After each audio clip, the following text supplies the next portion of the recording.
How are we doing, everyone? Jesse here, and today I'm joined with Mark. Yo. And today we're talking about Australian Survivor Blood versus Water. This is the Australian Survivor Awards. You guys have known about this for a while now. I told you about it in my previous video. But today, it's so basically what it is. It's like the Grammys or the Game Awards. We have different categories, and yeah, we've got different nominees, and yeah, and we're going to award the best of each category and talk about each move or whatever. So we've got 9 different categories to go over. So hopefully this doesn't take too long. So yeah, I will do the first. I'll do the first. You do first and Yeah, but before we get to that, what did you think about the season overall? Okay, so just want to say first up, it was much better than last season, so that's a Agreed. plus. Agreed. Obviously there are a few things that I don't agree with, but we can get into those later. Yeah. As for like the season overall, I mean, I think it had a good winner. I think it was a pretty good season overall. Had some big moves, had some interesting dynamics. I thought it was alright, yeah. What about you? I mean, what you said at the start about it being better than last season, 100%. They had moves, but they didn't force them down our throats as much. There was that really bad move at the start, well, not that bad twist at the start with Sophie, but then we didn't have another one until when KJ was sent to the other team, but even then that was only because Nina. So it didn't feel like we had an overload, and yes, Purgatory was very controversial, but we all knew something like that was going to happen, and that didn't ruin the season for me at least. And I thought, if anything, Purgatory did make the end of the season feel more interesting, because it kept people like Geordie around. So overall, yeah, great winner, great cast, and yeah, it was a good season, way better than Brain versus Brawn. Oh, yes, that's another thing. The cast was way better this season. Like, I know with Blood vs. Water, there's normally... Obviously, there's 2 people, so there tends to be a good player that production loves, and then you have the dud. Yes. But I feel like there weren't many duds this season. So, that's a good thing.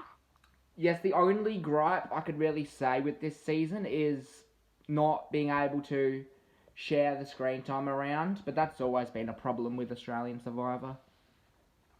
Yeah, Australian Survivor, if you're listening, get your shit together. Yes, I mean, I get some people play bigger games than others, but like, come on, at least give everyone a confessional each week. Because there's like 3 episodes in a week, so you aim to get everyone a confessional in that week. That's all I've got to Yes, say. about that, I know we're going to get into Blood vs. Water, but just real quick, I think every person deserves at least 1 confessional. Like, Jay didn't get a single confessional. Like, for me, I know Jay was probably a recruit, almost definitely, because he was from Hotel Mansion. But, like, I don't know, that just rubs me the wrong way, that people don't get screen time. Like, Jay must have watched that and been so upset. Like, Yes. I feel really bad. And It's there the was, same with Mel too. I was going to say, there was even a behind the scenes thing on 10 Play where Jay got a confessional on this behind the scenes thing. And he didn't get one in the actual show. So They they put edited... it on 10K, guys. They Yeah. put it on 10K, but they didn't put it in the episode. Exactly. Why? They edited him a confessional, but didn't give him one in the... Yeah, I'm not even going to get into it. Get your shit together, It's Australian stupid, Survivor. guys. Hopefully, Australian Survivor start to fix themselves. Because I genuinely think, if with a few tweaks, I think they could make their series one of, if not the best, like, franchise when it comes to, like, Survivor, the other reality shows. Because 100%. I think, like, I know Jonathan, I think he's a better host than Jeff. Yes. I think he's got more personality. So, like, Jonathan, you don't like non-eliminations. We don't like non-eliminations. So let's put up 2 hits together and let's make this a better show. And if you're looking for more episodes, then either add more contestants, got the 27 or 26 contestants, we're not going to care, that's going to be better if anything. And even if you do non-eliminations, let the contestants and let us know beforehand. Don't wait for someone to be voted out, then tell us. That's no fun, you know? Yeah, that's another thing. If you don't tell the players till tribal about, like I know some seasons, like in season 2, they told them, hey, 2 people are going to exile, but didn't they already tell someone that, right before the vote?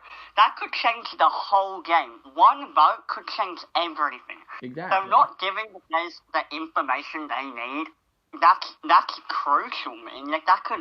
That could be the difference from me winning to you becoming fucking Sean and using. Yeah, I just wanted to say that. Yeah, nah, I 100% agree. So they're the gripes. Obviously, this is Australian Survivor. They've always had them, but especially with the edit and sharing screen time, I really hope next season they do much better, because this season that was my only gripe. Besides from Purgatory, that was my only big gripe with the season. I agree. Also, I think if you are going to do non-eliminations, make it a mutiny like they did in season 2, where Peter, right before the vote, got to say, yeah, I want to swap to Summercal. Do it like that, because then, it changes the dynamics of the game, but it doesn't, Samantha Gash, she voted out, I believe, 9 people out of 24 who came back into the game or got a second chance in some way. Jeez. I'm sorry. Yeah, that's like almost half the cast getting a second chance, and she had to keep dealing with them coming back and back and back. But it's life. That's how Survival works, guys. Yes. So hopefully one day next season they magically either stop non-eliminations or just do better with them. But mainly the edit. Like, I think if they get the edit down, the season will feel much better, even with twists. I agree. Even with twists, you cast people for a reason, Survivor. Production, you cast people for a reason. What's the point in casting people like a Jay or Mel if you're not even going to show them on screen? You know what I mean? How many people apply? Millions or some shit? Yeah, exactly. Like, at least 500,000 people are applying at this point. Literally 500,000, exactly. Literally 500,000 people are applying, and you're not even going to show the people you casted. What's the point in casting someone if you're not even going to show them? That's literally a waste of time and money, isn't it? But if I was the producers, I'd be like, isn't it just a waste of time and money just to, because they have to fly them out, and then they have to, make sure they don't die and shit, Yeah. And even then, I understand, wanting celebrity figures in your show because it's going to get you views. But if you're going to have celebrity figures like Jay and do nothing with them, what's the point? You're taking away the purpose of having them in there. Yeah, exactly. That is a great point. If you're going to cast celebrities, there have been many past celebrities who are great players or are great television. Exactly. Like Matt Rogers. He came back for All-Stars. Yeah, he didn't do some well, but he was a character. At least he did something. He wasn't just sitting around doing nothing. Yes, exactly. Exactly. But yeah, if you're gonna cast people, make sure you actually give them the chance to show you what they have. Because otherwise you're just wasting time and money. Yes. Oh, there was only one main other issue I had with this season. Right. And I know you will agree with me on this one. Stick with the final 2. I'm sorry. Yes. But final threes do not work. I mean, I will say, in the context of this season, I did not mind it. Because there was 20, I counted. there was 26 tribal councils this season, including the final one. So it didn't feel like another one was necessarily needed, but I do agree that final two's all the way. It was pretty obvious that Mark was going to win, and a final two of Chrissy and Shay would have been pretty boring. So I guess I get why they did do it, but like it does not. Yeah, just. I'm sorry, but when there was 4 people in the final immunity challenge, that's not interesting. Yeah. I'm sorry, if there's 4 people, I'm not gonna care who wins. I'm just gonna be like, oh yeah, true. I mean, you could already tell by that final episode one of the guys was gonna win, and as soon as Josh went, it was very obvious it was gonna win this season. Yeah, that's another thing I have. Yeah, they do. Like, there are like around 6 to 8 people they give some screen time to. But if you're gonna show your winner, don't do it in a way where you don't show anyone else. Like, there were multiple times Mark was shown on screen, like him flipping the table, or him and Sam like having that fake argument, and like Khan walking up to them. Like, there were so many moments when they didn't need to include them, when they could have put in a confessional for Jay or whatever. Yeah. I know it just sounds like I'm just ranting for Jay, but I'm not talking just for Jay. I mean for everyone, because there are people who are fans. Let's say you or I got on, right? And then we didn't even get shown. Wouldn't you be pissed off? I would. I would be furious. Like, not saying don't cast me as Strange Survivor. I want to get casted. But, like, just saying, it will go better. It will be better for your series if you actually show people. Yes. And especially, I think the biggest example other than Jay is Mel and Michelle. Especially Mel, though. What the hell were they thinking? They were promoted so much in the pre-season. And we get none of them until Mel gets blindsided. That episode, we got nothing from them. Yeah, we might have. Yeah, pretty much. I mean, we got like that one confessional where Melissa was like talking about how, I'm gonna tell Sandra about the idol, but past that, Exactly. And like even then, it didn't feel very significant or whatever. There is one thing I do want to say good job to the producers though. There is a more diverse cast with this season than there was last season, so keep that up, because obviously diversity is important, so yeah. And I also will give props to Australian Survivor, because Josh went from someone very unedited, like a Mel or a Jay, and he went to this huge character. So I'll give Australian Survivor respect there, because they made someone so, like, who the hell was that? Into someone who we all rooted for, so well done for that. That was great. I agree. If you can do that with like pretty much every season, your series is gonna go a lot better. So keep that up. Alright, should we hop into our first category? Yeah. Yes, we should. Alright, I'll go into our first one. So we have 3 nominees, and this is Best Move of the Season. So, our 3 nominees are Sam's Idol Steal, Khan giving Shay the idol, and Sam's Desperate Idol Lie. And me and Mark have both decided, we both come together and talked about each move and each player and who best, fits these categories. So the winner, decided by both of us for this category, Best Move of the Season, is Sam's Idol Steal. This is the one with Jesse, and it was a very good move. Well, I don't think it was a good move for Sam, but for a viewer, it was really fun. Yeah, it was really fun. I agree. This move was, it was by far one of the most cutthroat moves I have seen in any Survivor series. Like, Sam and Jesse were tight since day one. Like, best allies. they worked together like the whole time. And then Sam is like, yeah, put it in my sarong. Puts it in there. 2 seconds later, she's writing down his name. It was insane to watch. Yeah, I agree. Strategically, I think it wasn't in Sam's best interest, but I get why she did it because actually, this is a good point to go into.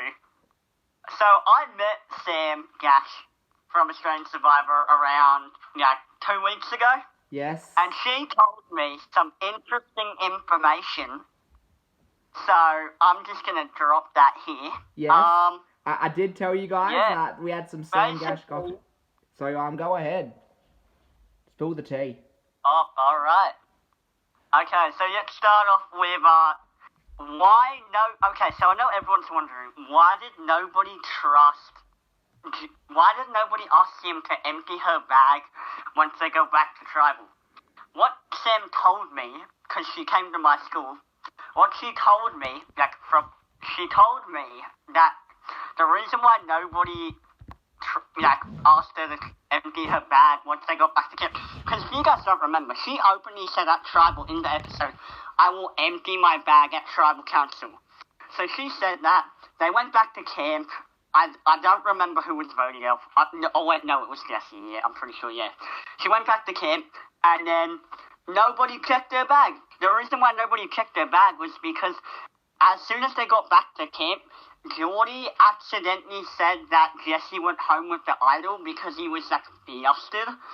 He was shocked because obviously he didn't know his brother was going to go home with an idol, right? Because that's pretty big. Yeah. And then, because Geordie was just betrayed by his alliance, he was so yeah, he basically was so, now what, yeah, you know what I mean. Yeah, Sorry, guys, I'm just, yeah.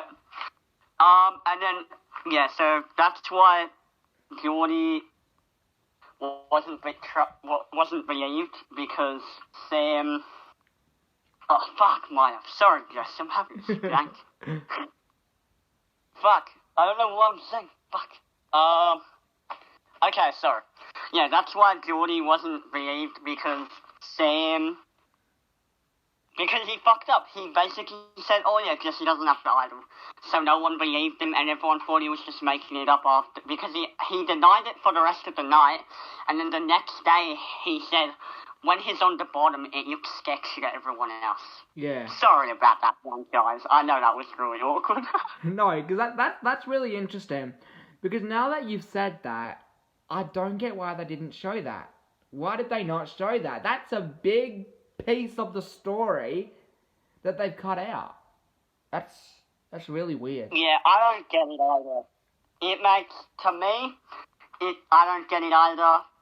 At the same time, though, it does make a little bit of sense, because obviously they're trying to highlight, obviously Jordan saying the truth is important, but the episodes are only, 48 minutes long, an hour, depending on the day.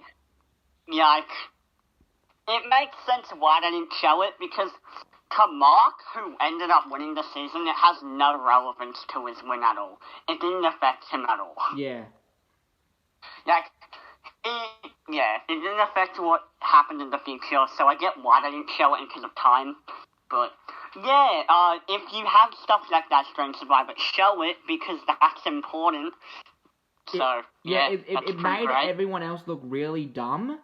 Was that just me? But, no one believing Geordie in the context that we saw. It made everyone look so dumb. Jesse, I kid you not, we were literally talking about this after the episode.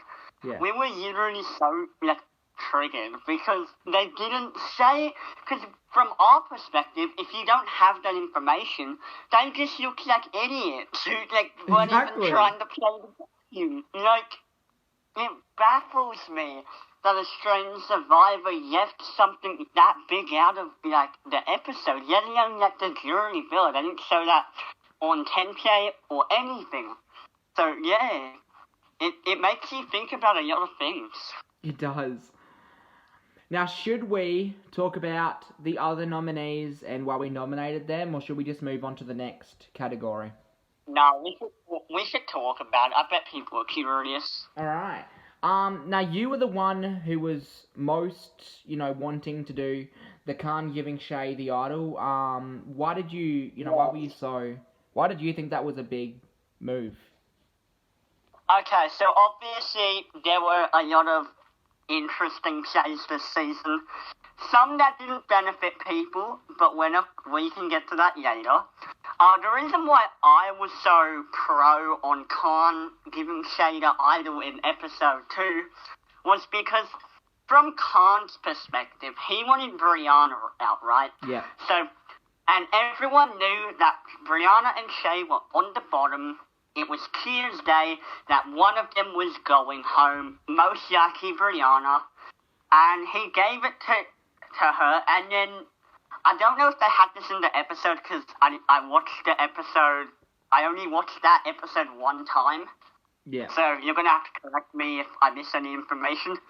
But I'm pretty sure in the episode, Khan mentioned something about how telling Shay not to play the idol on Brianna. Yeah. And he I don't did. know if that was in the episode. I'm pretty sure it was, but I don't know. Yeah, he did. And then, as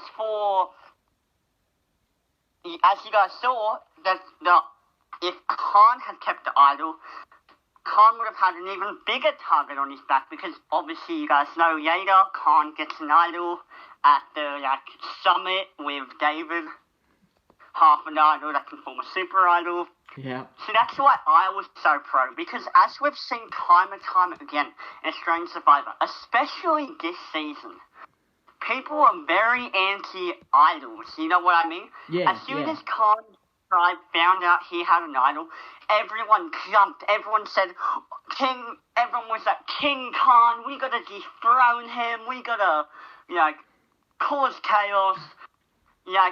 From Khan's perspective, Shay's on the bottom, right? So Shay's going to do anything she can to survive another vote. So by giving her the idol and saying, hey, you're safe tonight, this is something you can use to get yourself off the bottom or at least survive the next vote, even with Brianna gone. It gave her the incentive to not have to play it. You know what I mean? Yeah, I get it. Gave her the incentive not having to play it, guaranteed her safety, and it also gave Khan her trust. Because now, from her perspective, Khan just gave her an idol. So, of course she's going to trust Khan. Yeah. So, yeah, I think that's why I was very pro on it. Because, as you guys saw, if other people have idols, that's a target not on you. So that's why I was pro on my move. And then Jesse, I'm pretty sure the other one, the next nominee, you were very pro on. Yes, I was very pro of this one. It's the Sam Desperate Idol lie, the one where Jordan went home. Sam was in there, didn't have an idol, and the fact that she managed to sort of convince everyone that she had an idol without even having to show an idol, I don't know, that to me was really, really cool, the fact that she managed to survive that. There wasn't much to it, but I just thought that in itself was pretty impressive because she had a big target on her back, that trouble.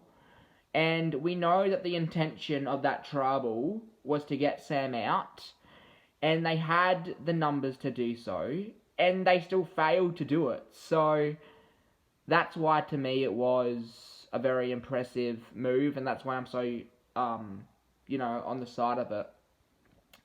There's not much. I actually sorry, no, you can go. I was done. Okay. I actually disagree with you there. I don't think that's what they were trying to do. Like, obviously Sam, and they wanted to split Sam markup, I agree with that. But I disagree that on why they targeted Jordan. They targeted Jordan, in my opinion, because he was part of the majority alliance, and they knew Mark and Sam had at least one idol, if not two, between them. Yeah. That's what I thought. I mean, yeah, that's also very, yeah. But that's how I saw it. But that's why I put it on here. It definitely wasn't the best move. That's why it didn't win. But I still thought it was worth highlighting. I agree with that. So, next one. Alright, you're up. Okay, I'm gonna need... Okay, so for me, it's not popping on my phone, so I'm gonna need you to just read them out. I know. Oh, alright, I can do it. Alright, so our next category is Best Blindside. And our nominees are Sophie, Jay, and Jesse. And I'll quickly clarify, when we say Sophie, we mean the first time she was voted out with that bullshit twist! But anyways... Yeah, that one. Yes. But either way, the winner was Jesse for the Best Blindside. I mean, how could it not be? Just like with up above in the first category, Sam's Idol still, back to back, we can say the same things. Jesse's Blindside impacted the game in such a big way. It impacted at least, 8 episodes? So, Something. yeah. So that's why I think... Because not only was the Blindside impressive with Sam stealing his idol and getting him out, but the fact that now this was a whole storyline, Geordie trying to get revenge, and this rivalry that was forming between Sam and Mark versus Geordie, that to me was probably the highlight or one of the best parts of the season, the rivalry. So I think that's why, yeah. I agree with that statement, because obviously people are going to be more compelled to a rivalry than just the steamrolling, because up until Jesse got voted out, obviously we saw the majority alliance of 6 between Jesse, Geordie, Josh, Jordan, Mark and Sam. So, yeah, it was interesting to see the dynamics change a little bit. Yeah, it was. And I will say it was quite refreshing to see Jesse go, no offence to him. If you're watching this, Jesse Anson, nothing against you. Yes. Alright, so, do you want to hop into Sophie? Yes, okay, so I was very pro this one again, Yes, you were. because Yes. for the first Sophie vote out before they put her on the other tribe, which, by the way, I think that's a horrible choice. Don't do that again. I'm sorry, but that's exactly. Really... If you want to put people on the other team, do it, what's it called? Mutiny. Mutiny, that's what the word is. Do a mutiny. Yeah, do a mutiny. Don't. I'm sorry. Okay, no, you know what? We can rant about it later. We're gonna talk about the move itself for now. Yes, we can have a rant later. As for the move, I mean, we saw Sandra really... I mean, they had this majority alliance of all the alphas. Sophie, Croc, Ben, Jordan. And then you had the Trouble... What was the word? The Frubble or some shit they said? Yeah, I don't remember exactly what it was. David, and then you had Sandra, Michelle, Sam, and Jesse really in the middle. Yes. For me, I just think it was really funny because you guys saw how the other tribe was attending their tribal country, watching. I thought it was really funny. Obviously, watching your sister get blindsided, if I was KJ, that would be fucking heartbroken. Yeah. But television-wise, they were all talking about how David was the obvious vote. Dave really fucked up the last tribal council when he threw half of us under the bus, blah, blah, blah, blah, blah, wasted his idol, put himself on the bottom. I'm sorry, to see them all say, oh yeah, it's a really easy vote tonight, to see, most of them being what the fuck just happened, including the other tribe. Because from the other tribes knowledge, they all think David's going home unanimously. Yeah. So, I just think that's really funny to me. I don't know, it just really gave, obviously, that whole vote out was kind of for nothing, because she just went on the other tribe. And it did kind of destroy the momentum. But at the same time, I mean, had she actually gotten voted out like a normal, I think the whole season would be different. Yeah. It definitely would be. Then I think, even then, I think if Sophie got voted out, it would be much closer between Jessie and Sophie. But because it was a non-elimination, it didn't impact the game that much. So, I mean, it definitely impacted the game, but nowhere near in the way Jessie's blindside impacted the game. I agree, because pretty much it was only the third boot, and obviously, as you guys saw, Sophie got targeted by both tribes after that. As for Jesse, I mean, he made it deep run, and he was on the jury. That's another thing. Yeah. Because Jesse was on the jury, he could, like, obviously, do I think Jesse's the mastermind? No, I don't. But do I think Jesse has some sway because he was so close to Sam? Yes, I do. And I think that, and Geordie, and I think a lot of the people were swayed based on the moves that Sam and Mark were making. Yeah. Alright. And then, next one. Next is Jay. We were both pretty big on this one. So do you want to go first, or should I start it off with why Jay? You should start. Yeah, I'm trying to think. Yeah, I will say, I'm gonna take you guys back to when I was sitting on my couch, watching this episode. The votes are being read out, and I'm not gonna lie, I don't know if it just, I wasn't paying attention to the episode, but I was not aware that Jay's name was brought up. Or, I knew it was brought up, but I didn't know it was to the extent of him getting voted out. So the vote started, and I saw some Jay, and I'm like, okay, well, we heard his name. I saw some Sandra, I was like, okay, Sandra's going home. And then suddenly, we get down to one vote left, Jay and Sandra, and Jay's he gets voted out, and my jaw's to the floor. Like, I don't know, I need to rewatch that episode, because I've only seen it once, the one time I watched it on telly. But I don't know what happened. But I don't know how. Yeah. Okay, I know what happened, so you want me to explain it to you? Alright. Okay, so basically, just real quick before I throw it back to you. Basically, Jordan, like, you know how Jordan told Amy that she was in trouble at Tribal Council? Yep. Yeah, basically, Jordan was the deciding vote, and he switched his vote back. Oh, right. Yeah, that's what happened. Well, that makes sense. Or at least that's what happened from my perspective. I don't know what really happened, but from what I saw, that's what happened. Yeah, that makes sense. Because I was back on Tensei, because obviously I go on Tensei to see, like, who voted who, right? Yeah, exactly. And then I was like, oh, shit, Jordan really did that, okay. So, yeah, that's what happened. But going back to what you were saying. Yeah, I mean, I just think because out of any elimination or tribal council this season, I was most shocked at Jay's.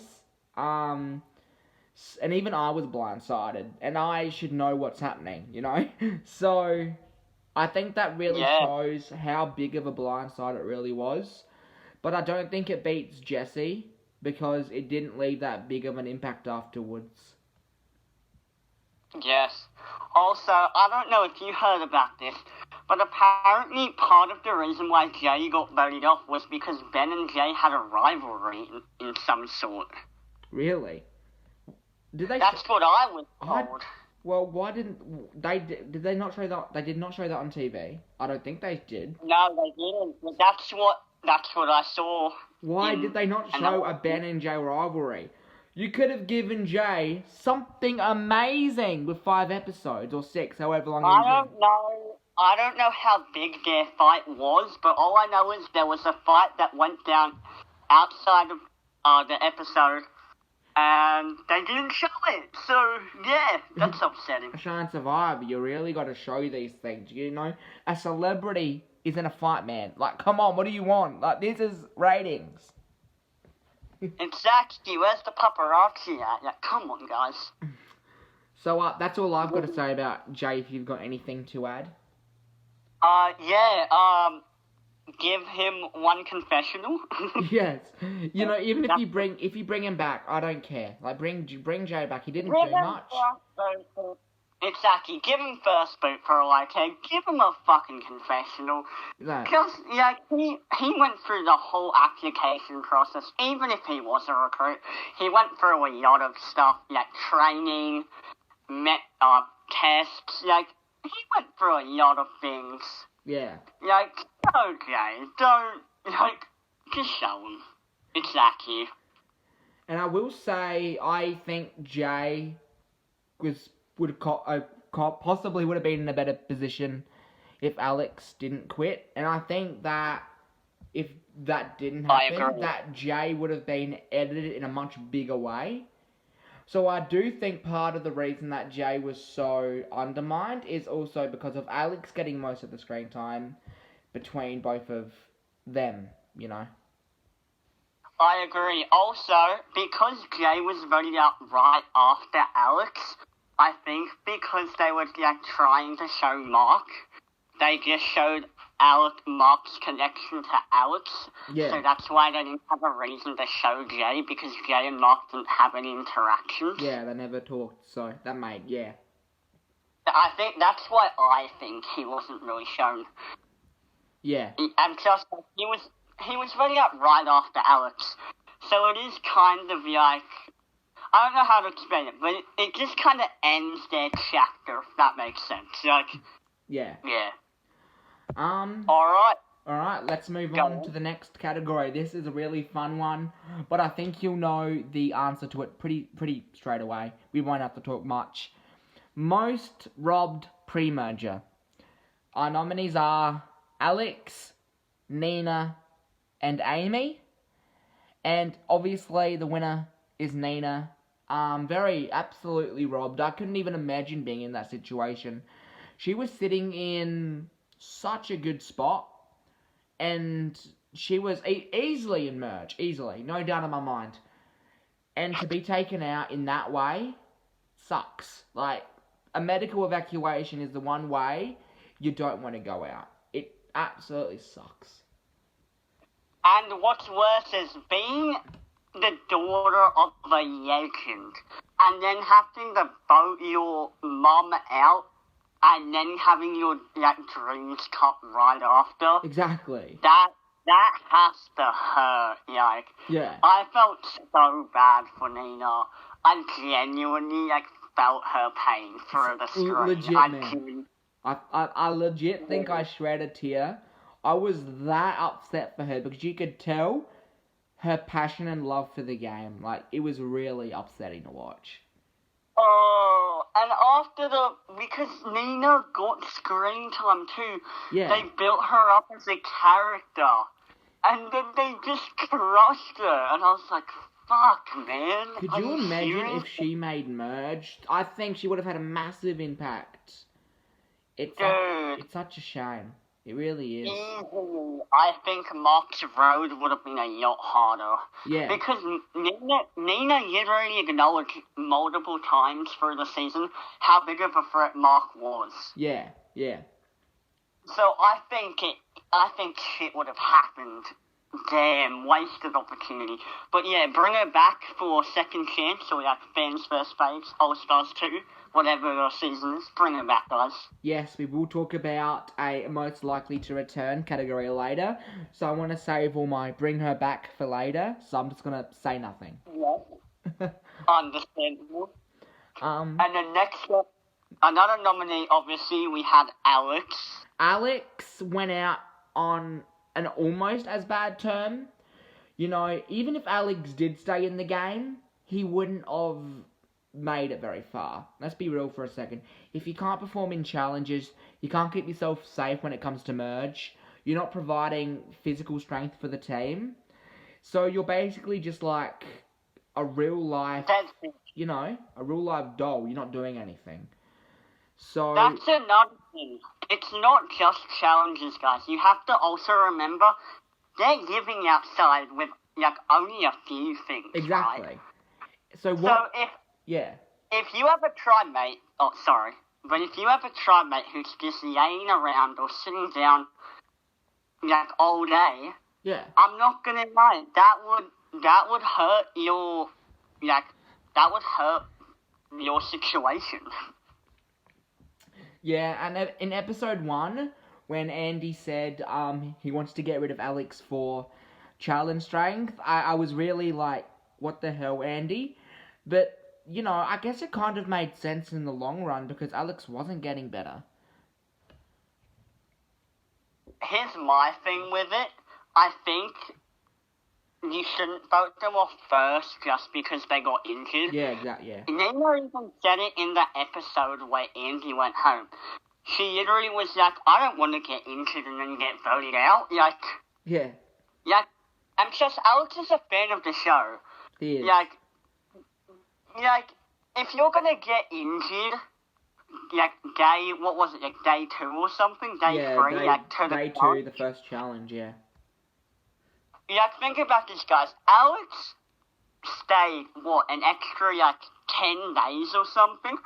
That takes mental strength, because he wasn't just in pain. Yeah. He was doing nothing. He was just sitting there, the whole day, guys. That takes mental strength. Just the fact he would have been starving and shit. Starving, cold. Yeah, if you put all that and the back injury together, there's no point. There's no point. Yeah, to me, I agree. To me, it kind of makes sense that he was going to break down. Do I think they should have voted him off first? No, I don't think you should vote someone off first. I get if he was voted out, if he didn't quit, if he was voted out the time he was, it would make sense. But I don't think you should vote someone out just because they get injured. Yeah. Because Alex could easily healed. That's what Nina was saying. Nina was literally saying, but what if he heals and then there's no issue?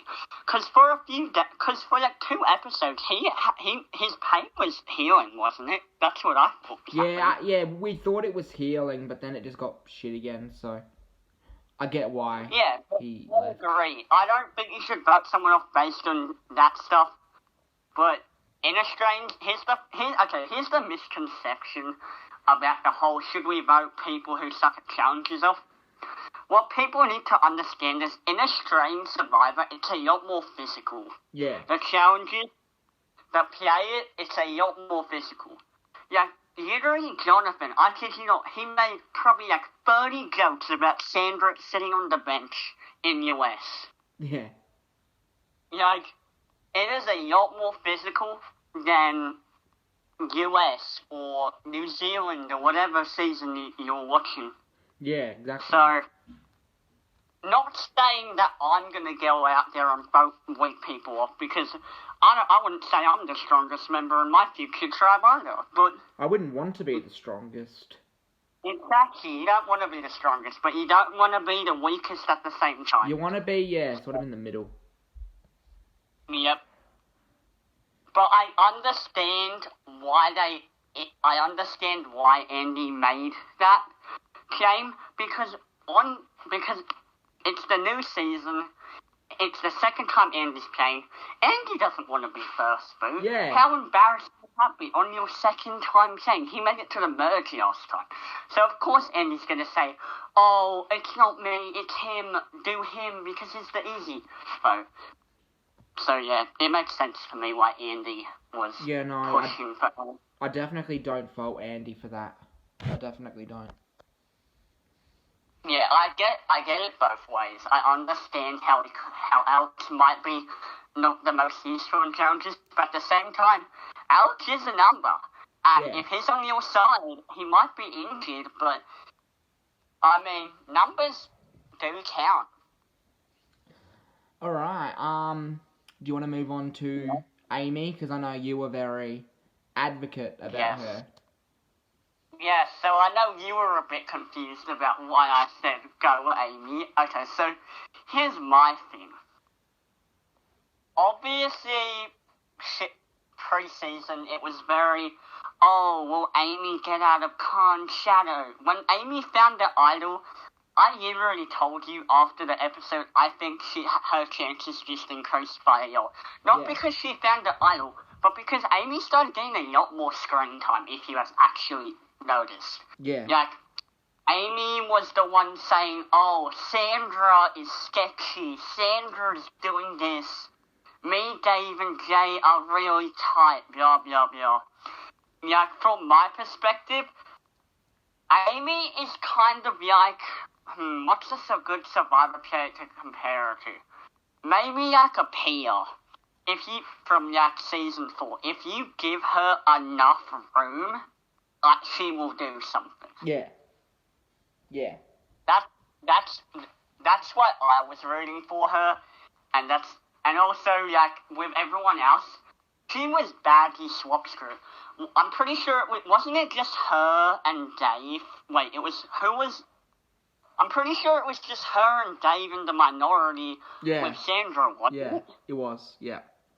Sandra went home, and then she was instantly on the bottom just because she was on red, and she had no connections to water. Yeah. So and you literally saw, she was kind of on the bottom of the other red after Jay got voted out. But, I mean, I think she could have pulled something, because, I mean, I think they would have voted Dave out over her. Yeah. On OG red, because Sophie would have been, if Sophie was voted out, let's say Sophie was gone, Croc, Jordan, and Ben, of course they're gonna say yes to voting with her. Of course they are. Why wouldn't they? Yeah. But yeah, that's my main thing. I think Amy could have, there's just some cases where at first they don't appear threatening, but if you give them enough time, they will become threatening, if that makes sense. Yeah, no, yeah, 100%. That's why I was pushing for Amy. Yeah, because I saw a bit of Pia in her with the smiling assassin. Like, I saw her, I could see Amy being a potential winner. I could see it in my head, so, yeah. Alright, well, I don't have much to say about Amy, because that was mainly your thing, but I agree with what you said. Looking back, you do make good points. But let's now move on to the most robbed player merge. So, our 3 nominees were Jordan, Josh, and Sam, and we had a big disagreement about who deserved to win this, but we both decided that Sam was probably the most overall robbed, and Mark was always on Team Sam, and I was on Team Jordan, but I guess we'll go Sam first. So why were you Team Sam for this one? Why was I Team Sam? Let's explain the third person, the person who was the third nominee. Let's do that first, because then it's going to be easier. So, wait, it was Jordan, Sam, and who was the other one again? It was... Josh. Josh. Okay, so, obviously, from my perspective, obviously Josh was a big threat. Wait, what's the category again? Sorry, I just... Most robbed merge player. Most robbed. Okay, so obviously Josh, final member of our jury. I think it's safe to say that if he was sat next to Shay and Chrissy, he would have won. Or at least I think so. Yeah, do you think he would have won? I think he would have. Absolutely. I think he would have won. You think he would have won, etc. Josh, I know I wasn't a massive fan of Josh, but based on what you told me about how he was, running shit, watching it, thinking about it a bit more, he was a front runner. His story from when he went to no one to someone, that's a big change. Yeah. So, yeah. I agree with you. So, it's your turn to say why you were pro Josh, and then we can go on to the other things. I was definitely pro Josh because he was controlling a lot, especially at merge. He was the ringleader, you would say. And I know that Mark pushed for him to be the ringleader, but Josh still did a hella good job of it, and he almost made it to the end, which is not what Mark would have wanted. So Josh did a really good job at that. He had shields because even though Josh was the ringleader, Mark and Sam were still the bigger threats. So whatever Mark was trying to do with Josh, it didn't work, in my opinion. So that's why I think Josh, plus not only that, he did play a really good game, and even against Mark, it would have been a really close one. I was devastated to see him go, that because I was rooting for him when it came to that final four. Yeah, but I was very upset, and I definitely think he deserved to win. Obviously, Mark also deserved to win. Mark probably if not more because of the edit. But I still think it would have been really cool to see Josh win because he went from like what you said 0 to hero. So yeah, he was definitely robbed in the sense of he was one of the best players when it came down to that end game. Yep. Alright, and then I'll go next for Sam. Okay, so, yeah, as Jesse said before, me and Jesse disagreed on this one. But, okay, so for me, I don't know what it was, but for Sam, I just think that I think if it wasn't for Purgatory, I genuinely think she could have won this game. And I know that's like, oh, but it's a twist. If it wasn't for this, you can't say what if scenarios. But I genuinely think if Purgatory doesn't exist, think about it. It's Sam, Mark, Dave, Chrissy, Josh, and Jordan in the final 6. Mark and Sam have 2 idols because after, wasn't Michelle? Yeah, Michelle was the last one voted out. It's that final 6. Mark and Sam still have both of their idols. So they both play them. Even if they don't win immunity, they both play them. Guaranteed final 5. And even if everyone else wants to do a 3-2 on Mark to Sam, let's be real for a second. Who would vote Sam over Mark out? Yeah. I would vote Mark out. Jesse, who would you vote out? Mark or Sam? Mark, for sure, because Sam already had that beef in the jury, and that's how I would have saw it. Exactly. I would have voted Mark out so quick. Yeah, and then you get what I mean? She's guaranteed Final 4. She is guaranteed Final 4. And that's only if the 3 of the other people decide to work together. And as we saw, that Chrissy kind of was in Mark's pocket, so I don't think that would have even happened. I will say Chrissy was also in Josh's pocket, if not more. Yeah. So I think if they went to turn on Josh, it would have been tough for them to get Chrissy in. But, that's hypothetical, of course. Do you know who? I think Dave was closer to Mark. I think. Yeah, Dave was closer to Mark, but I feel as if Chrissy was closer to Josh. Yeah.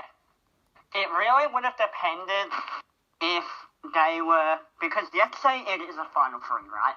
Yeah. It really would have depended who won immunity and who did this or that, who they would have picked.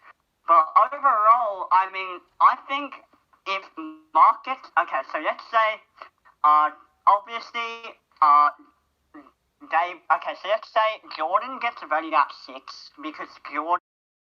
Alright, guys, to you, this is nothing, but it's the next day for us, because we took a break, because my phone was almost flat. So I'm sorry if our last conversation ended a bit wonky, because 3 minutes of it got cut out. And I don't know where to find it, so I'm sorry if it ended weird, but that's why.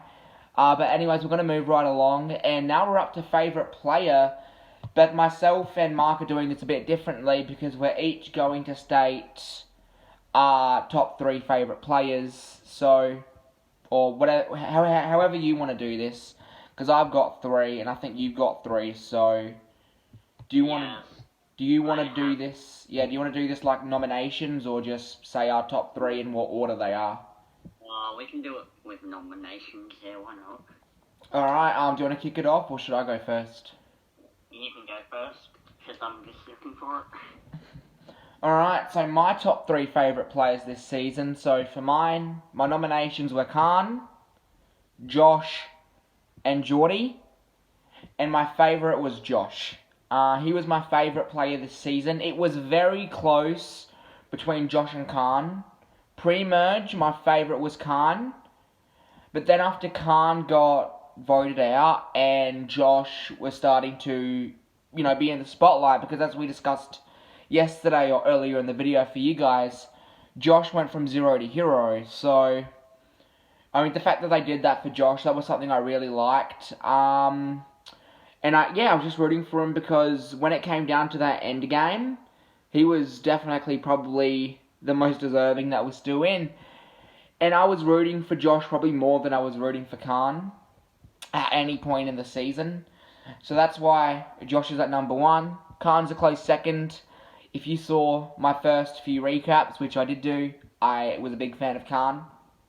Awesome player. Very fun to watch. He's funny. He's likable. He played idols. He didn't play idols, but he found idols, and he made big moves. He wasn't afraid of big moves. And neither was Josh or Geordie, who I'll get to in a minute. But obviously, Khan, he probably would have been my favourite had he gone further in the game, but because he got cut first member of the jury, we still had over half of the season or half the season that he wasn't in, and I think that's why Josh became my favourite. But yeah, Khan, very close second, I will say. It's by your nose. I like them both basically equally, but I think Josh was overall my more favourite. And Geordie was last, or not last, but in third, because he was a big player. He became a very big character after this whole Jesse's Idols deal, and I felt bad for him that no one believed him, but now we know why no one believed him. And I was also rooting for Geordie, and he was likeable. He was probably one of the best game players the season had seen, and that is partly because of Purgatory and him coming back. But I liked Geordie a lot, and that's why Josh, Khan, and Geordie were my top three, and that's why they're in the order that they are. So yeah. Alright, as for me, my favourite players. Okay, so my favourite player this season was Jordan. I think Jordan, even though he didn't get as much screen time as I would have liked, from what I saw, I don't know, I just feel like I'm getting along with him in real life. Some of the moves he made, some of the thinking the strategic plays he made, I was like, that's what I would do. So I don't know what's up with that, but I just could relate to him the most. And he got kind of screwed over because of that twist, but it's okay. That's how survival works. Yes. With that twist, he got nothing. My second favorite player was Amy. I know, how predictable. But basically, I liked Amy from the jump.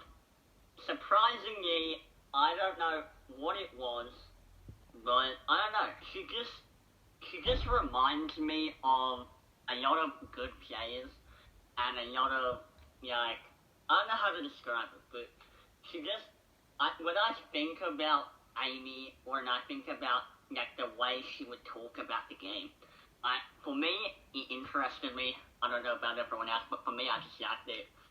And then my third favorite player. Originally, I had a different person here, but overthinking it the last 24 hours, I decided to put Sam here. And I know Sam made a lot of mistakes this season. However, you can't deny she did create entertainment. I'm sorry, the whole her Dave drama, the whole her Sophie drama, the her Jesse drama, the her Jordan drama, and Geordie drama. Literally, she created so much great television for us. The Idol still, I kid you not, I don't know what it was. The whole her and Mark arguing, and then Khan coming up to them and being like, hey, we need a therapist here. Are we your therapist? When they were discussing voting him out, I don't know, I just thought that was really funny in my opinion. So yeah, that's why they're my three favourite players for this season. I do see where you're coming from, and I do want to point out, it's funny because our top two, or our top ones, are both from the cousin duo, and our top twos are both from Khan and Amy. So I don't know, I just thought that was funny. I just noticed that. Oh yeah, that is, I guess, a bit interesting. But yeah. And if Jesse was your third favourite, or Mark was my third favourite, then we would have... Yeah. So yeah, that was... Oh, you go. I was going to say that was a quick section, but have you got anything else you want to say, or shall we move on to... I was gonna say originally, for third, I was gonna have Croc, but then Interesting. Minute, I changed my mind because obviously we didn't really see Croc as much as we would have liked. Yeah. Yeah, because he was big in the promos, and then afterwards he just got sniped out like that, so yeah, that's why I decided to change it. And because I met Sam and Bruya, so I got to understand more of her game. Yeah. Because before I met her in person, I didn't understand her game at all, to be honest. I was so confused at every decision she made, but based on talking to her, I understand why she made the move she did now. Yeah. Alright, should we move on to the next category? Yeah, we should. Alright, so our next category is favourite moment, and we have some awesome scenes in here. Not all of these were seen on TV, so if you're a bit confused, then, yeah. Alright, so favourite moments, our nominees are Jesse talking about Geordie's relationships with women. I can't say that with a straight face. But here we go. Yes. The second one is Kate's KFC flex after she got voted out. Bro, I'm still jealous. For sure. And the last one is Kate exposing Andy's social game. That was just really funny to me, but we'll get to that. And this was a really hard one. We had it wasn't actually that hard after we thought about it. Number one, Jesse talking about Geordie's relationships with women is the best moment in this season, and it wasn't even on telly. It was pre-season. Pre-season. Like, and if you don't know, I DM'd Geordie on Instagram, and I tried to ask him what Jesse meant by he was good with women, but he never replied to me, so, I guess it's a rip. Wasted opportunity right there. But, yeah, as soon as I saw that in the Get to Know Jesse video, I was like, this kid's not winning. What's he talking about? I'm sorry, but if you get shown and your first thing is, oh, I don't care about Survivor, but I know my brother's fucking good at it. Oh, what? He was supposed to talk about himself, and then instead he just started talking about how great his brother was, which is fine. I'm happy you have a close relationship with him, but come on, Jesse, tell us why you want to win. Yeah, it was so random, but that's why it was so good. Because literally, if you watch the video, if you watch Jesse's Get to Know You video, he just says it for no reason. It's just thrown in there for no reason, and it has nothing to do with any of what he was talking about. He was talking about him being a triathlete or whatever, and then it goes to Geordie's very good at building relationships with women. And he was just...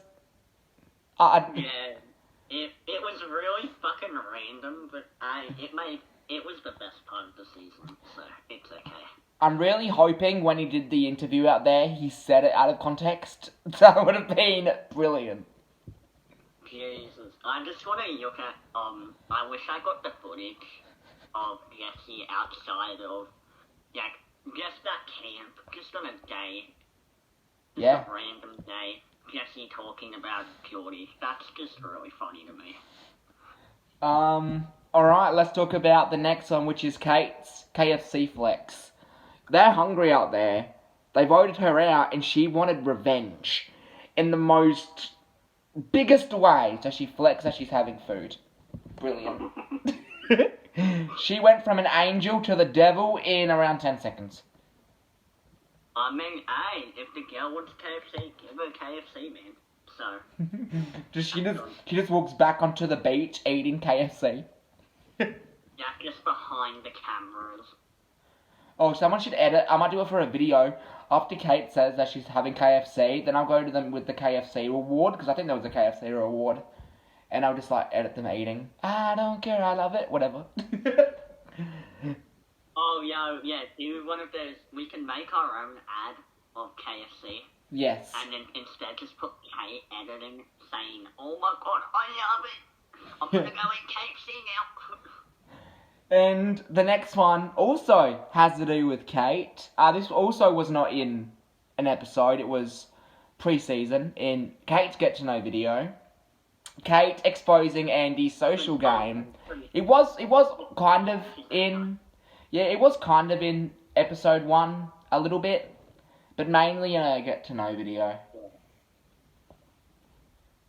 But yeah, it was where she talked about how Andy has no social game. And I know what you're thinking, how is that funny? Well, every time Kate was on screen, during and even pre-season, she just had to roast her brother every time. Like, I know it wasn't her goal, but I just found it so funny how she was like, like on day 1, when they're all standing there, and they find out they're not in the same tribe, and Kate gets a confessional, and she's like, Andy's social game is gone. It sounded so sarcastic. Like, I know she was being genuine, but yeah, to a viewer at home, that just sounded so sarcastic. It was the funniest shit ever. Especially when you look back at Andy's first season, Champions vs Contenders 2, and you look at his social game, and wow, was it bad. Like, I didn't know how bad it was until Kate, like, pointed it out. The way he talked to people. He's like, you put your votes on Daisy, I'll put my vote on Daisy. Yeah. Kate, you already got a fucking billboard and said, yeah, my brother sucks at Survivor. Honestly, I would pay big money for Kate to go further. She could have just been awesome. Yeah, damn. Bring her back, I guess, on a... Legit. Second chance, bring her back. Yeah. Alright, do you want to go to our next category, which is even funnier? Wait, Jesse. Just Yeah. gonna say something real quick. Alright. Can I have KFC? No. You can have Macca's. Oh, boo. We have 2 more segments to go. So, let's hop straight into it. This next one, it's actually not really a nomination one. We're just going to be talking about most likely to return. And we don't have 3, we have 5. And we both decided, and we feel as if the 5 people that are most likely to return are Nina, Alex, Geordie, Khan, and Croc. So let's quickly go over each one of them and why we think they'll return. They just never come back. Nina is very obvious. I said I'll save my thoughts for this, and I will. She obviously got medevaced. She would have made merge easily, and I honestly think I know that you agree with me because you pointed this out yesterday or whatever. Mark would have had a much more harder road to get to the end if Nina was still in the game. 100%. Yeah. So if anything, Nina going home really helped Mark out, and honestly, I don't know if Mark would have won if Nina was still in. I mean, he still might have, but he wouldn't have looked so flawless. I agree. And the thing with Nina is not only does she have such a compelling story as the daughter of a Survivor legend, and the fact that she got medevaced after playing a somewhat decent game, that story arc is not done yet. Even if she wasn't the daughter of a legend, I feel like they would still bring Nina back. You know what I mean? I feel like just by her story arc, she wanted to play, she got on, she was doing well, and then something out of her control happened. Yeah. So, yeah. I'm excited to see her back. Yeah, I mean, oh no, she would never come back. Yeah, we all know she's coming back. Literally, the next returning season, she'll be there. She will be there. Unless she's like having a kid or some shit, then yeah, she'll be back. Yeah, unless she's just like waiting for like a season or a specific season or whatever. So yeah, Nina. Next is Alex. Alex is kind of for the same reasons as Nina. However, it's kind of different because he wasn't necessarily medevaced, he quit.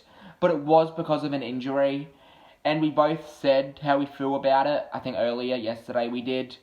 Alex, Yep. absolutely, he proved that he wanted to be there. But here's the thing. We said it yesterday. He wasn't going to win. Not with a back that crippled. He couldn't do anything. Like, especially when it came to that, if he made it to merge, if he made it to merge, what a fighter. But even if he did make it to merge with his back still that bad, he wouldn't have been able to win any challenges. Like, what's he meant to do? You know? And another thing with that is, even if he got to the end, I don't think anyone would have voted him to win. Yeah, unless I just felt like guilty or like bad for him. But like, no one would let him get to the end too's the way I feel. They're like, wow, this dude's had a sore back the whole time, he's fought through. He's been, yeah. Yeah, I get that. And another thing for me is, I don't want to be the douchebag bag who says this, but I'm just going to say it because it's how I feel.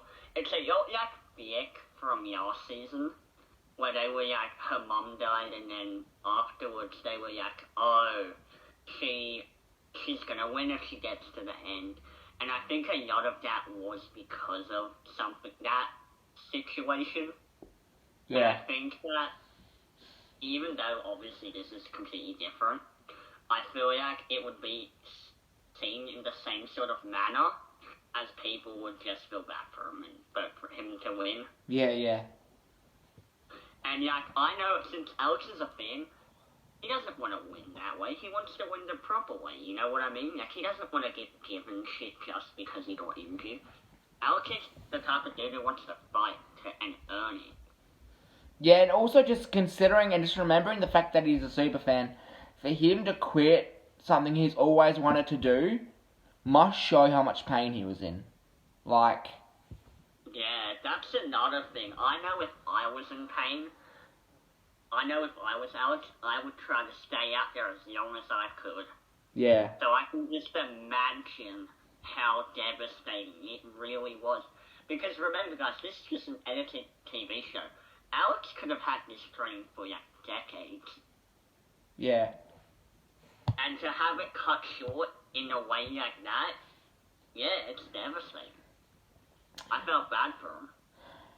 I do think he will be asked to play again. I'm hoping he says yes. Alex is one I'm not sure if he will say yes again, but I hope so. Because he is a super fan, and yeah. I could see him coming back. I don't see why he wouldn't come back. I mean, if he's a fan of the show, Yeah. what does he have to lose? He's already been injured before, right? Yeah. So, Nina and Alex are both here because injuries, and you've got to give them another chance, you know? Yep, exactly. And plus, it's like the Moana situation. Yeah, she got another chance too, so... Yeah. And she actually, she made it all the way to Final 3, so... You know, could be signs for Nina and Alex. Yeah, who knows? Maybe they'll win. Yeah. Have to wait and see. Alright, so the third person on the most likely to return is Geordie. Production loves Geordie. We know. Not even a question. Yeah, no, it's not. And Geordie was, you know, when you think of blood versus water, Geordie's one of the people that you think of. Like, when I think of Purgatory, I think of Geordie, despite him not being the only person there. There was 4 people there. But I don't think about the other 3 that were there. I think about Geordie because I think his sort of story with Purgatory was much more significant. And his story with Jesse's idol and no one believing him and having to fight both Sam and Mark at the same time with a very little alliance. It proves how good at the game he is and how much he is capable of. So I think if he is provided with another chance, he will be one to look out for because he's dangerous. I agree with all of that, but more things I want to add on to that is, I think I don't think production just loves him. I think he was easily one of production's favourites in like every season. Yeah. Because based on what I've seen, obviously I have my own opinions about this, and I know you do too, Jesse. Yeah. But there's been a lot of speculation that the reason why they made Purgatory was because of Geordie. Interesting. Obviously, I'm not going to say my opinion on it because that's controversial. However, what I will say is there's no way he's not coming back, or at least not going to get the invite back. He's a character, he provides entertainment, he's willing, I mean, think about this, he has a nickname right now. The Joker. The Joker, right? Yeah. You have past older other people many big names who have came back in the past have nicknames. Jericho, the Cookie Monster, David, the Golden God, Matt Rogers, the Godfather. There are many examples of people coming back who have nicknames. So Yeah. I think that combined with the fact that I'm pretty sure from what I saw, the fans love Geordie. So For sure, yeah. And that combined with everything else, I think he's almost a guaranteed lock for a return. I will say though, if it wasn't for Jesse's whole story, I don't know what Geordie would be like. Like, just imagine the Jesse thing never happened. Would Geordie still be like this kingpin, you know? I don't think he would be, but at the same time, it's like, but who would be then? Yeah. Because if Geordie's not the kingpin, then who is? Yeah. Yeah. It's okay, guys. If you want, we can do a whole thing later in a different video on possible theories that could have happened, what ifs. So, get excited. Yes. As for other things, I mean, Geordie's archetype really reminds me of Benji. Yes. To be honest. Yes, true. Yeah, and obviously Benji got the invite for All Stars, so he just turned it down. So, yeah, I think he's a shoo-in to return. I think there's no way he doesn't return unless it's like a personal issue. Geordie said he would return to the game in a heartbeat, so I'm pretty confident we'll see him again. Oh, absolutely. It's no question in my head we're going to see him. There's no doubt. That's all I have to say for Geordie. Yes, I was actually going to say before, me and Mark, we might be doing a speculated All-Stars 2 cast with 4 from each of the seasons so far, except for All-Stars, of course. So, look out for that, because I don't know when that'll be coming, but it will come before next season. Yes. Get excited. Alright, the fourth person on our most likely to return is King Khan. Yes, in Arabic, which, by the way, that's not even true. Khan does not mean king in Arabic. Someone Googled it. I was looking on Facebook and someone Googled it. So, Mark, get called out. Exposed. But Khan, he was one of those big players who played right from the jump. In episode 2, he's like, I'm going to start playing now, and he did. I think Khan's problem was, his problem was his greatest downfall, but it was also something that, his inability to play his idol.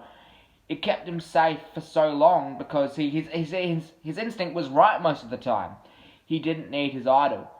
But I wish he was more willing to use his idol.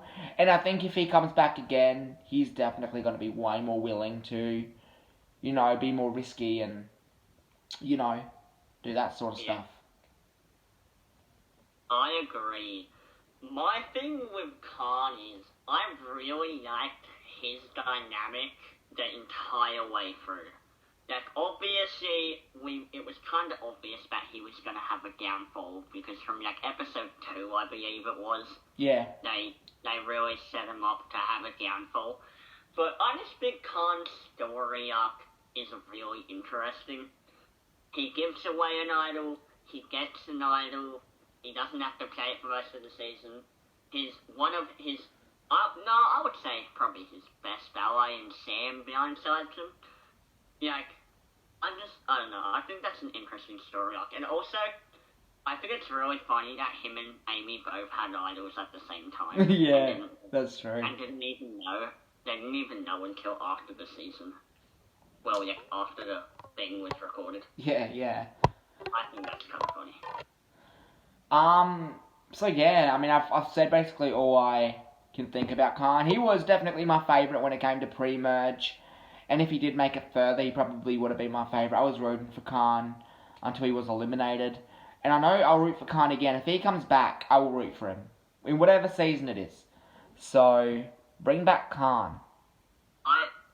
Bring back Khan. But here's my thing with bringing him back.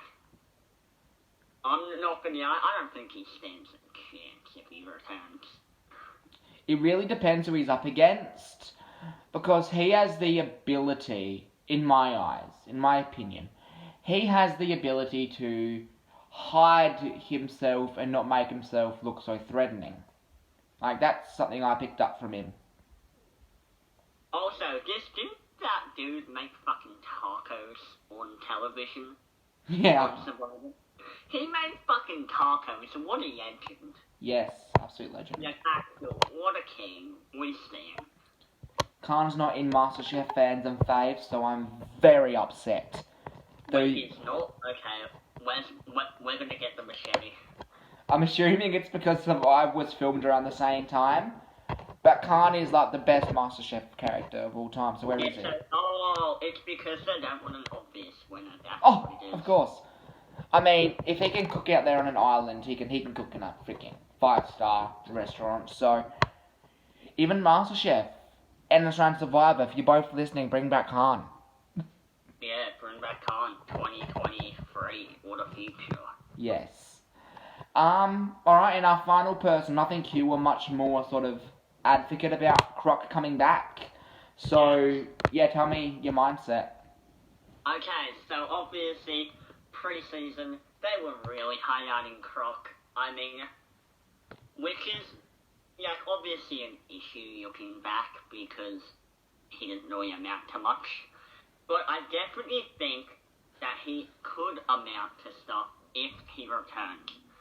I don't know, the way they hype Croc up as this somewhat small celebrity who was also a fan, like, from the jump, I was like, oh, he's not just a celebrity, he actually watches the show. Okay, I actually like this dude. And then, as we kept going, as you saw, he almost got medevacked, which, by the way, I thought he was going to get medevacked. Same. Yeah. When he fell down, I was like, are you serious? This is how he goes out? Yeah, like, what a shit way to go out. Only to find out Nina did it like an episode later. Yeah, legit. But I was like devastated. I was like, okay, well, Croc clearly does something because he was on the posters, he was on like the buses. Yeah. So clearly he did something, and obviously found out he got the idol and then, yeah. But I don't know. For me, I just feel like Croc is the type of person who they would bring back for a second chance. He's a rootable dude. He was somewhat of an underdog on the season because he was on the bottom of Yacht. And I know you're going to love this part, Jesse, but he also tried to take out your favourite player, Jesse Hansen. No. He was the first person to gun for Jesse. I had Croc as my number 1 on my draft, and I don't regret it because, yes. Exactly. I will say I'm very shocked that Khan didn't make it to merge. I was confident that Croc was in merge. I was confident that Croc was in merge. That fucking blindsided the hell out of me. I was not pissed, but I was like shocked, if that makes sense. I did not see that coming at all. Yes. Which is funny, because normally I can tell by like who gets in and who doesn't. Yeah. But it is what it is. But yeah, my main thing with Croc is because Chrissy was there, I think he was too focused on her. If that makes sense. Yeah. I feel like as soon as they swapped, Croc was focused on Chrissy, and that's why he didn't see the blindside coming. Yeah, and he didn't play his idol, and yeah. Because Chrissy was fucking paranoid and was like not doing anything. So that's my thing. I think if Chrissy isn't in the picture, I think Croc, and just after watching and then playing the game for so long, he probably learned a thing or two about the mistakes he made. Yeah, you know how Mark and Sam returned and then they did a lot better? Yeah. I think he's that type of person. Like, if you let him return again, he's going to do a lot better than he did the first time because he learned from his mistakes. Yeah, I want to quickly say a fun fact that has nothing to do with Croc. But Go ahead. every Season 2 Australian Survivor returnee has made it to merge. Dang. Yeah. So, I mean, Luke made it to merge in Champions vs Contenders 2, though he already made merge in his first season. And then All Stars, everyone from Season 2 made merge that didn't make it to merge before. And then of course in Blood vs Water, Sam and Mark made merge. So far, Season 2 has a good track record of all its returnees making it to merge. And they've had the most returnees by far, Season 2. Which is understandable. That's one of the best Australian Survivor seasons. And I think even production knows that, which is why so many people have returned from that season. I agree. We could do a ranking of the seasons, but I definitely think it's definitely one of, if not their best seasons. It'd be in like the top two, top 3.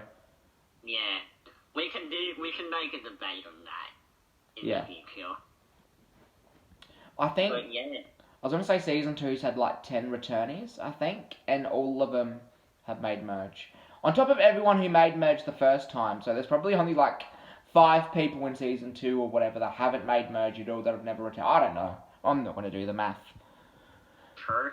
Also, I just want to talk about real quick about how bad our predictions were this season. Yes. Jesus Christ. We said Dave was going to get out that pre-merge guarantee, super early. I mean, look, he almost did. Bro,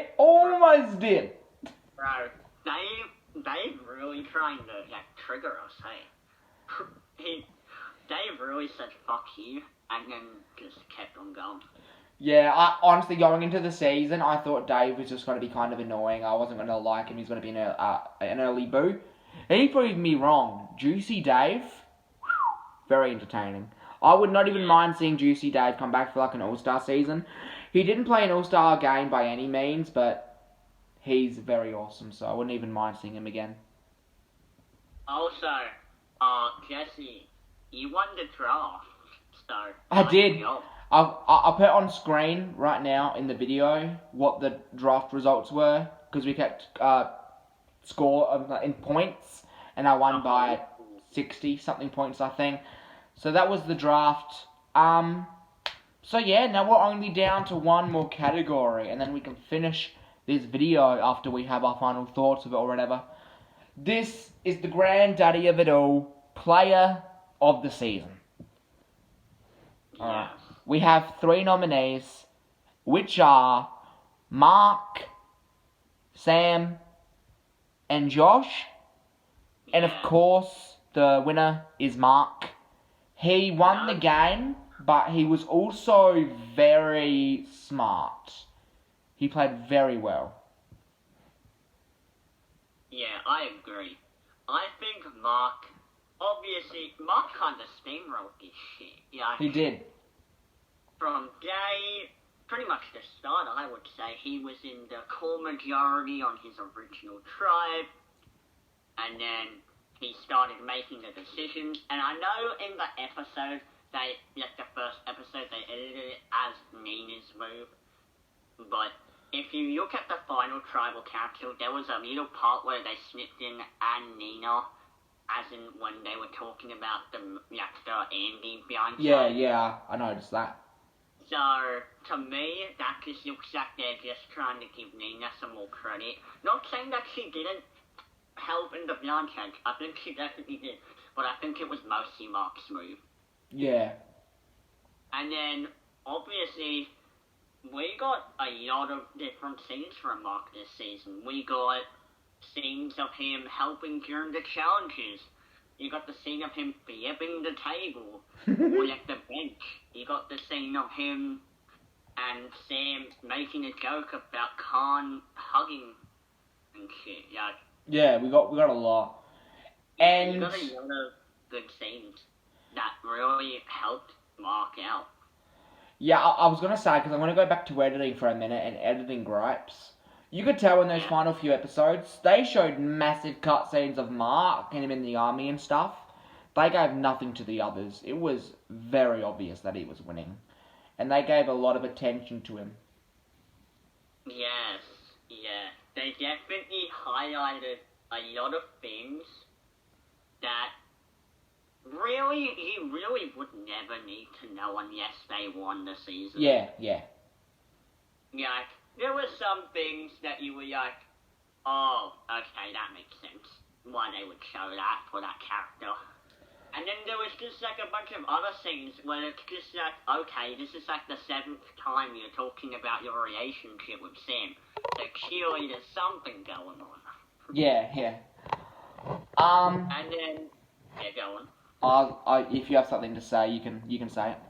Oh, I was just gonna say how I think if we did a winner ranking, that would also be good, and I think Mark would definitely be near the top of that ranking. He would definitely be near the top. Australian Survivor. I don't want to say who I think's number one or anything, but I am going to say it is really close in my opinion. There is still a winner, and I think we all know probably who the best winner is still so far.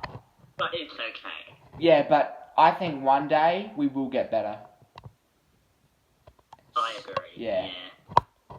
And I didn't think that was possible, but it is. Yes. Well, that's all I have to say about Mark. I think he was a good strategic player. Yeah, definitely.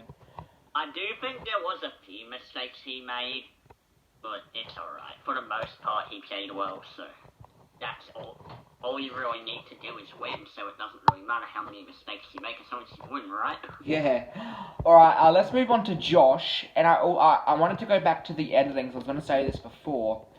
Josh found out he had a baby through the season, and he was in the Final Four, and he got no cutscenes or anything about this baby.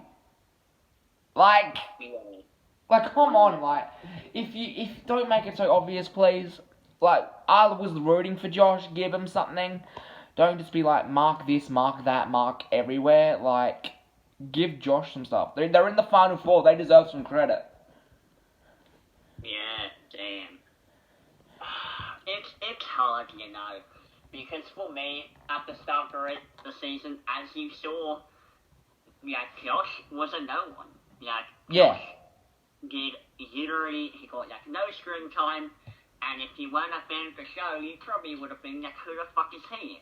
And then, as we saw, Sarah the hero, he started improving, he started getting screen time, and they really built him up, and then they didn't even highlight, the main thing about him. Exactly, like...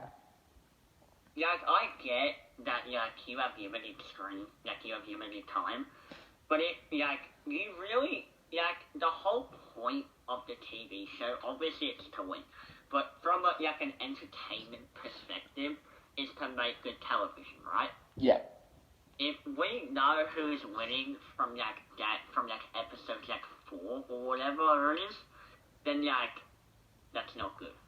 But as for Josh as a player though, I think at first I'm not gonna lie, I underestimated his game a lot, but we're thinking about it a lot more. he definitely was one of the stars this season when it comes to like playing the game. Like I know editing wise they might have not given him as much credit as he deserves, but he was really in the loop in pretty much everything the entire season, just like Mark was. Yeah, and correct me if I'm wrong, but wasn't he the one who controlled the Amy vote? I'm pretty sure he was, to be honest. Yeah. Yeah. And he was also responsible for getting Jesse out, because I'm pretty sure Jesse threw out his name, and... Yeah. Oh, yes. No, okay, so they asked if he wanted to fear, and then he... Oh, yeah, that's what happened. Yeah. Asked if he wanted to fear, and then he went back. Yes, that was also his move. Yeah, so Josh did do... he wasn't massive, but he still did things. Like, even before he was shown a lot, he still controlled stuff. And I think Josh played the right way. He started very low-key, and by the time you knew he was a threat, it was too late. Oh, and it wasn't too late, because they got him out, but it was almost too late. Like, he played really well. And... Yeah.